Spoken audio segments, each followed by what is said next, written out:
Bonjour à tous, merci d'être venus aussi nombreux à ce webinaire qui portera sur la gestion des actifs dans le monde assurantiel. Alors cet événement sera animé par Darius et moi-même qui travaillons déjà depuis plusieurs années chez Midral. Pour ma part, je suis BU Manager en charge du pôle finance au sein de l'entreprise et Darius que je laisse se présenter. Bonjour, je m'appelle Darius, donc je suis consultant chez Midral depuis 5 ans et j'interviens dans le domaine de la banque assurance. Alors le découpage de ce webinaire sera donc le suivant. On va aborder qui sommes-nous en tant que Midral, quel est le contexte du client identifié dans notre cas d'usage, et puis ensuite viendra la démonstration du use case. Si vous avez des questions, n'hésitez pas à les exposer dans la zone de chat qui se trouve sur votre droite et nous y reviendrons à la fin de la présentation. Alors, en tant que Midral, on se positionne tout au long du cycle de valorisation de la donnée. Notre objectif premier, c'est de répondre à des problématiques métiers, mais aussi à des enjeux business. Et pour ce faire, nous passons par des phases de data préparation, donc sur la partie gauche, qui prend 80% du temps, et de data visualisation à droite, afin d'apporter une explication complète de ces données au métier. Alors, Midral est donc un pure player de la data. Et on accompagne l'ensemble de nos clients, que ce soit des petites ou des grandes entreprises, dans l'exploitation et une meilleure compréhension de leurs données. En parallèle de cet accompagnement, on forme de nombreux métiers à travers notre organisme de formation sur les différents outils que l'on représente et qui sont d'ailleurs illustrés en bas de cette slide. Alors, dans le cadre de ce use case, on va s'appuyer sur la solution Tableau, qui est aujourd'hui un des leaders de la data visualisation. D'ailleurs, vous pouvez le retrouver au Gartner. Et c'est une solution qui se prend très rapidement en main, étant donné que sa manipulation se fait à la souris par glisser-déposer. Elle permet de faire de la self-service BI, c'est-à-dire d'offrir aux utilisateurs métiers la possibilité de naviguer dans leurs données. Alors, vous me direz, quel est aujourd'hui l'intérêt pour moi d'opter pour une stratégie data-driven ou axée sur la donnée? Alors, une entreprise axée sur la donnée, donc data-driven, c'est une entreprise pilotée par les données. Autrement dit, il s'agit d'une entreprise qui s'appuie sur l'analyse de données à sa disposition pour prendre des décisions et orienter son évolution. Alors, une bonne entreprise data-driven, elle va être en mesure, elle, d'utiliser les bonnes données au bon moment pour prendre des décisions judicieuses et pourra mieux comprendre les éléments clés comme le comportement des clients ou même aussi les tendances de marché. On va donc pouvoir passer à notre cas d'usage client, qui aura cette fois-ci pour but d'explorer à l'aide de tableaux le suivi de la performance et l'évaluation du risque d'un néofonds que l'on appellera ici le contrat MyLife. Dans cet exercice, je vais prendre le rôle d'un expert tableau et Darius, lui, se mettra dans la peau d'un analyste risque sur le néofonds Euro MyLife. Merci Bastien. Alors j'enlève ma casquette consultant et je mets ma casquette analyste risque. Et je vais vous parler tout d'abord d'un composant très important du produit phare d'épargne des Français, c'est le fonds euro. Donc c'est un produit de taux donc qui est composé essentiellement d'obligations d'État, d'entreprises, mais également avec une petite partie en actions et en immobilier. Aujourd'hui, l'assurance vie et le fonds euro proposaient en fait aux Français plusieurs avantages considérables. La sécurité, parce que c'est un produit en capital garanti. Le rendement, puisqu'il y avait un taux de rendement net de frais qui était supérieur au livret A. Et enfin, de la liquidité, puisqu'en fait, l'assurance vie et les fonds euros, en fait, on peut faire des retraits assez rapidement. Donc, il est composé essentiellement d'obligations et donc, du coup, il subit les taux parfois négatifs des obligations actuelles. Donc, il subit de plein fouet la chute des taux qu'on peut voir sur le graphique à droite. Et même les nouvelles souscriptions entraînent même une dilution du rendement actuel pour couvrir les nouvelles demandes. Donc, les assureurs ont une stratégie de pousser vers ce qu'on appelle soit des néo-fonds euros, donc c'est des fonds euros mais avec plus de flexibilité sur les frais de gestion pour aller chercher peut-être plus de risques, de rendement et de risques, donc en incorporant plus d'actions ou d'immobilier, ou bien d'orienter vers des versements obligatoires vers ce qu'on appelle des UC et d'offrir du coup une architecture ouverte vers des UC. Donc qu'est-ce que c'est ces UC? C'est unités de compte, en fait, ce sont des parts de fonds d'actions d'immobilier et elles n'offrent plus du coup la garantie en capital qu'il y avait sur le fonds euro qui était garanti par l'assureur. Cette fois, le risque est pris par l'assuré et donc les parts du C varient en fonction du marché. Alors, en effet, en fait, les fonds euros, ils pèsent lourdement sur les provisions nécessaires pour couvrir ce capital garanti. Et les assureurs ont du coup tout intérêt à que les assurés souscrivent plutôt à des UC, ce qui soulage du coup les institutionnels et également, bien comme je l'ai dit précédemment, évite cet effet de dilution. Donc, dans le cadre de Solvency 2 aussi, ça diminue le risque de couverture. Nous, ce qu'on a voulu faire chez MyLife, c'est justement de proposer plutôt un néo-fonds euro. On prend en fait la même recette que sur un fonds euro classique, c'est un produit de taux, et donc on réplique un produit de taux avec à peu près la même composition en termes de classe d'actifs, mais pas totalement. Totalement, puisque là, on va aller chercher un rendement risque un peu différent. On s'est appuyé sur plusieurs allocations d'actifs différentes. On retrouve, encore une fois, des produits de taux. Et donc, on retrouve, par exemple, des obligations européennes à 30 ans, ou des obligations américaines à 10 ans. Mais on va aller pondérer plus fortement, par exemple, les obligations des pays émergents ou des obligations d'entreprise. On a également une part importante aussi de actions immobilières et actions d'entreprise. Voilà. Et par contre, moi, en tant qu'analyste risque, je vais appliquer les mêmes recettes que j'ai sur mes produits de taux sur mon néo-fonds euro. Donc, du coup, Bastien, comment tu vas m'aider avec la solution tableau à répondre à mon suivi de risque, s'il te plaît? C'est une bonne question. Et effectivement, dans notre cas d'usage, on a fait le choix, comme tu l'as dit, de la suite tableau, qui intègre la partie tableau prep et tableau desktop. Chacun de ces outils a donc un rôle spécifique. Tableau prep, lui, va transformer la préparation de données traditionnelles. En fait, on va offrir un moyen visuel et direct de combiner, de remanier et de nettoyer la donnée. Et il permet aux analystes et donc aux utilisateurs de se lancer un peu plus vite dans leurs analyses. Tableau desktop, quant à lui, c'est un outil de visualisation de données qui vous permet en quelques clics et sans connaissance technique surtout de créer des représentations graphiques de vos données afin de prendre les meilleures décisions.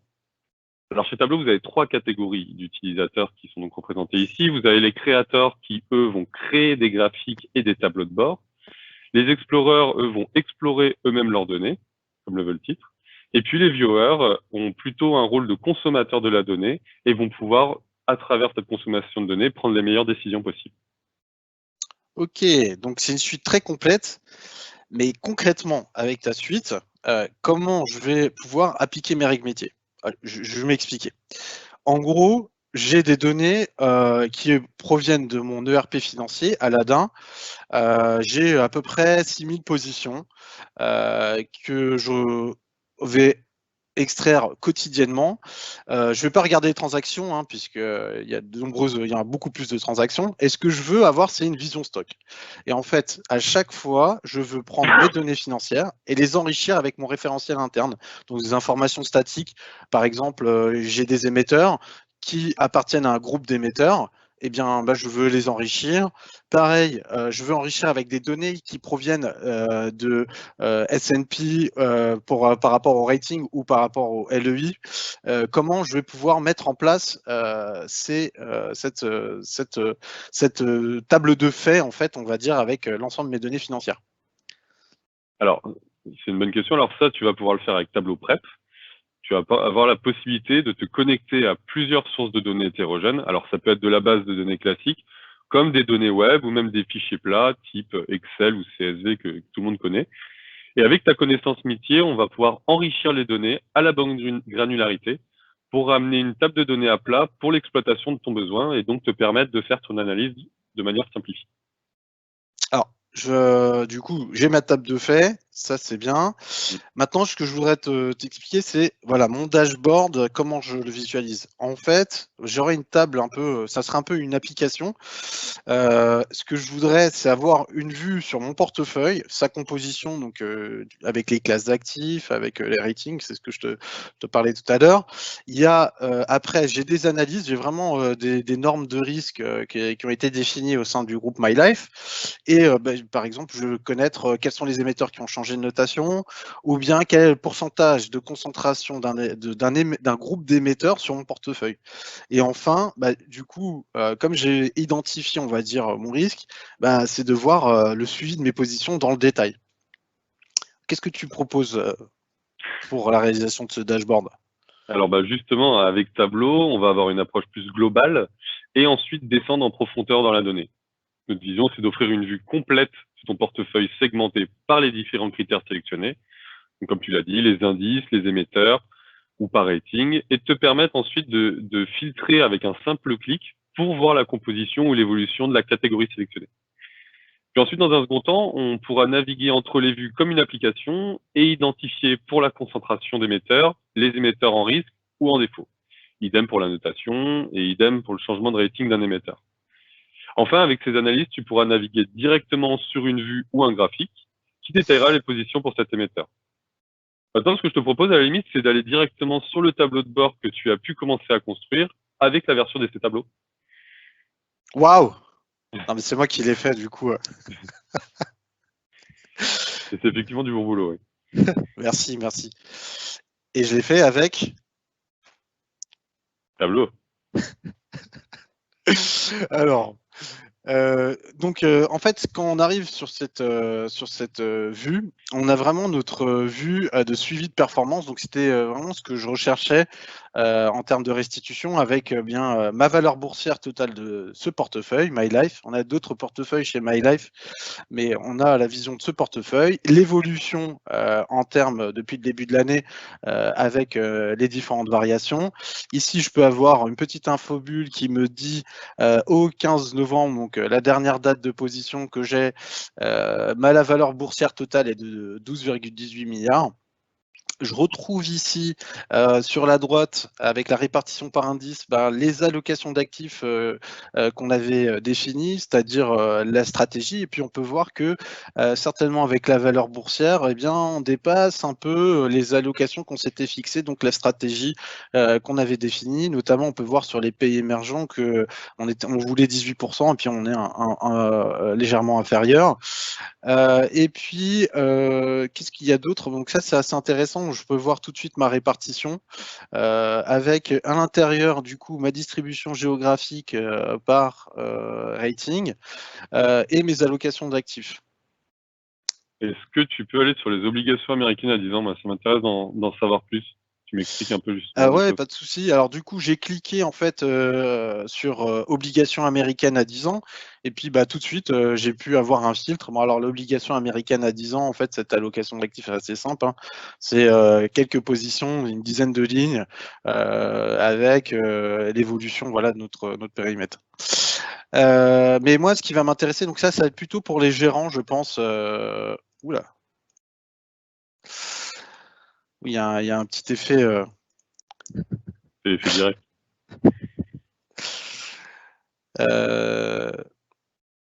Oui, tout va bien. Alors. Hop, je me suis reconnu. Et oui, tout va bien. Allez, on est reparti. On le facteur sur le vélo. Et donc, l'analyse risque, ce qui veut suivre, ça va être la concentration. Donc, tu vois, j'ai choisi cette petite icône, hein, c'est moi qui est définie, pour aller voir la concentration. 4 flèches, hop. Donc, je vais te présenter rapidement la concentration. Du coup, la concentration, ce qui va m'intéresser, eh bien, c'est, je ne vais pas mettre tous mes œufs dans le même panier. Par exemple, les gérants, ils vont investir sur plusieurs émetteurs et l'ensemble de ces émetteurs-là, ils peuvent être attachés à un groupe d'émetteurs. Et donc, l'idée, c'est d'avoir cette vision agrégée au niveau groupe émetteur. Les gérants, eux, ils vont gérer vraiment les positions. Et là, ce qui est important, c'est d'avoir une vision beaucoup plus agrégée. Et ce qu'on va faire, c'est tout simplement, en fonction du type d'émetteur sur lequel on va faire notre analyse, on va constater si notre émetteur il dépasse un certain seuil. Pour moi, le dernier seuil qu'il y avait, c'était 10%. Donc là, je vois que j'ai 5 émetteurs qui dépassaient mon seuil. Et là, du coup, je peux voir maintenant si je change mon seuil à 10%, normalement, voilà, je peux voir que l'Espagne n'est plus en surveillance. Du coup, on a augmenté les positions de l'Espagne, il n'y a pas de problème. Si c'était l'inverse, potentiellement, on aurait dû émettre potentiellement une limite pour les gérants. Lors du comité de surveillance, on aurait mis en place des process pour éviter justement d'augmenter les positions sur les émetteurs du groupe d'émetteurs Spain Kingdom. Et du coup, on aurait mis en place. Et je crois qu'en fait, le principe s'applique, bien sûr, sur les actions, s'applique toujours sur cette vue. Donc ça, c'est assez intéressant. Ça, sur la concentration, Bastien? Très clair, très clair. Et si je reste justement dans tes petits victos, tu as fait un soleil, ça représente quoi exactement? Eh bien, parce qu'aujourd'hui, il fait un beau jour, c'est l'exposition au soleil, l'exposition de notre portefeuille. Donc, voilà, là, je vais aller sur l'exposition. Alors, je peux voir en fait sur l'exposition que donc là j'étais à la position du 20 octobre et je constate en fait que ici, si je regarde, ça c'est la segmentation de mon rating. Moi, ce qui va m'intéresser en fait avec l'exposition, c'est sur la poche d'actifs la plus risquée, donc avec des ratings inférieurs à BBB. BBB plus et inférieur, je veux regarder cette fois la concentration d'un émetteur sur cette poche de rating la plus, on va dire, risquée. Pourquoi? Parce que au cas où on a tous les œufs dans un même panier et surtout un risque de défaut possible sur cet émetteur, ce que ça impliquerait sur notre portefeuille. Et donc, du coup, ce qui va m'intéresser ici, c'est de suivre entre deux positions. Donc là, je peux voir que j'ai mon classement des poches de rating. Là, je peux voir que ma poche de rating BBBB, elle est passée de la dernière position à la troisième position. Il y a certainement un ou plusieurs émetteurs qui ont évolué ou changé de rating. Du coup, je vais venir à ma dernière date de position et là, je peux voir que j'ai l'Italie. Donc, j'avais déjà identifié que c'était l'Italie qui avait changé de notation et qui, du coup, ce qui va m'intéresser maintenant, c'est que l'Italie, il va falloir mettre en place, en tout cas, des règles pour éviter, là, comme vous pouvez voir, entre deux dates, je vois, j'ai une évolution de ma position. Il va falloir que je regarde, est-ce que j'ai augmenté ma position en rajoutant des positions ou est-ce que j'ai juste une évolution de ma valeur boursière? Donc là, je vais vraiment vouloir aller dans le détail. Donc, je vais faire un clic ici. Et ça va me permettre dans l'infobulle d'aller tout de suite sur ma vue détaillée où j'aurai une vision complète en fait de mes informations sur l'Italie. Donc, sur l'Italie, là, ici, j'ai vraiment une vue au niveau easing, au niveau position. Et je peux alors suivre, vraiment voir est-ce que j'ai des nouvelles positions qui sont apparues sur mon émetteur italien. Donc, je peux voir, j'ai mon groupe Italie là qui est ici, et puis j'ai les plusieurs émetteurs qui sont associés à ça. Des émissions obligataires subordonnées, non subordonnées. Et ici, je peux voir que j'ai des nouvelles positions qui ont été constituées avec une à date d'échéance courte et une à date d'échéance longue. Je peux constater aussi qu'il y en a une autre ici qui a été mise en place et du coup, je peux sur la suite émettre aux gérants et lors du comité de surveillance des règles et aider à la prise de décision sur cet émetteur italien ou bien sur retirer des limites justement sur l'émetteur espagnol. Donc contrat rempli, Bastien, merci. Ah, ravi que ça ait pu t'aider dans ton travail au C'est-à-dire quotidien. qu'on avait vraiment cette approche globale et on est venu à une approche vraiment détaillée. Et j'ai pu identifier tout de suite les positions qui peuvent être des positions en écart, sans limite, par exemple. Et je pense aussi, ce qui est intéressant aussi, c'est que ce dashboard, il me sert à moi, mais il servira aussi aux gérants. Donc vraiment, il y aura une normalisation, on va dire, de la compréhension de la donnée de notre portefeuille. Super. Ce que je te propose, c'est de rebasculer sur... Voilà, exactement. Et donc, il y a peut-être des questions. Alors oui, déjà merci pour cette présentation. Effectivement, il y a eu plusieurs questions dans le chat, dont la première qui est: comment avez-vous constitué votre portefeuille? Je vais prendre la question, Bastien. Ça marche. Hop. Excusez-moi. Donc, Oui. pour la constitution du portefeuille, en fait, vraiment, je me suis appuyé sur des ETF, en fait, et j'ai reconstitué un portefeuille, on va dire, obligataire, en m'appuyant sur des positions des ETF. Et après, on a refait la pondération. On a vraiment fait un travail de compréhension de la donnée. Grâce à Tableau Prep, on a pu en fait du coup reconstituer tout un set de données avec notre propre référentiel, en appliquant nos règles pour un émetteur groupe et également en l'enrichissant avec les données de rating. Voilà. Je ne sais pas si ça répond à la question. J'imagine que oui, super. Merci pour cette réponse, Darius. Une deuxième question qui est: comment je peux partager ce tableau de bord à l'ensemble de mon entreprise?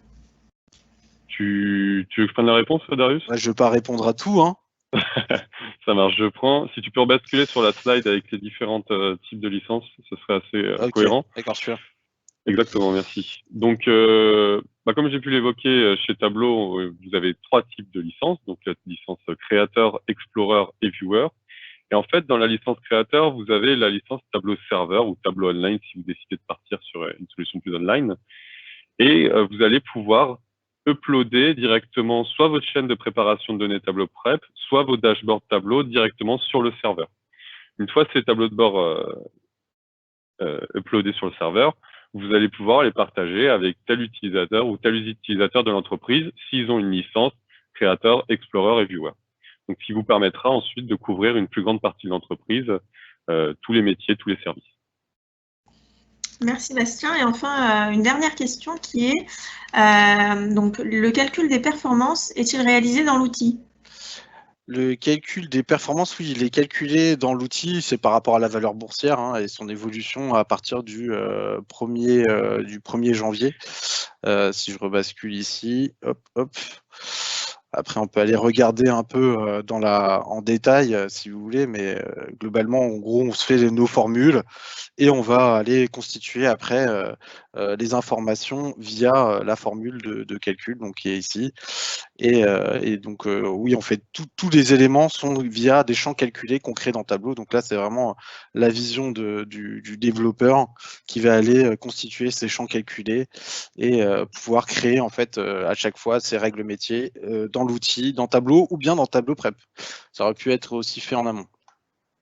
Ok, top. Merci, c'est tout pour les questions. Puis je vous laisse conclure. Je reviens sur la présentation. Hop. S'il te plaît, oui. Ok, merci pour ces questions. Effectivement, la prochaine étape est comment aller plus loin ensemble. On a mis en place au sein de Midral, Midral Doctor, en fait, qui est un service gratuit d'1 heure pendant lequel vous allez pouvoir échanger avec un expert en analytique de chez Midral. Ça va être l'occasion pour vous, que vous soyez nouveau sur l'outil Tableau ou sans connaissance technique d'ailleurs, ou que vous ayez déjà utilisé Tableau et il y avait quand même des questions techniques à ce sujet-là, d'y répondre lors d'ateliers. Donc voilà, c'est 1 heure. Ça peut être aussi des questions par rapport à Tableau Prep sur la préparation de données ou donc la vise sur la partie plus dashboard. Comment ça marche? Oui, pardon. Ça peut le faire pour les consultants aussi ou pas, Bastien? Oui, tu peux venir pour un petit joker sans problème. Donc c'est 1 heure, n'hésitez pas à vous inscrire. Alors comment ça marche? Effectivement, mon adresse mail est indiquée juste en dessous. N'hésitez pas à me contacter bcrenon@midral.com ou directement sur la rubrique Midral-Doctor sur le site midral.com. Et puis ensuite, on a beaucoup de ressources qui peuvent servir à tout le monde, qui sont présentes sur notre blog, donc midral.com/blog. N'hésitez pas à y faire un tour. Il y a de nombreux tutoriels. On a aussi beaucoup de cas pratiques avec probablement des problématiques autour de la compréhension de données que vous retrouverez, que vous croisez peut-être au quotidien. Donc, n'hésitez pas à y faire un saut. Oui, je vous invite à aller regarder un article qu'on a fait sur Vise Bien, un concours interne où on fait des vises. Donc ça, je vous invite fortement à aller sur notre blog. Et puis donc merci à tous d'avoir été aussi nombreux et présents dans cette période. On est ravis d'avoir pu vous présenter ce tableau de bord et puis ce cas d'usage créé exceptionnellement pour l'occasion. N'hésitez pas à nous contacter, nos informations sont inscrites sur ce slide et puis merci à tous. C'est la fin de ce webinaire. Merci, très bonne journée à tous. Au revoir.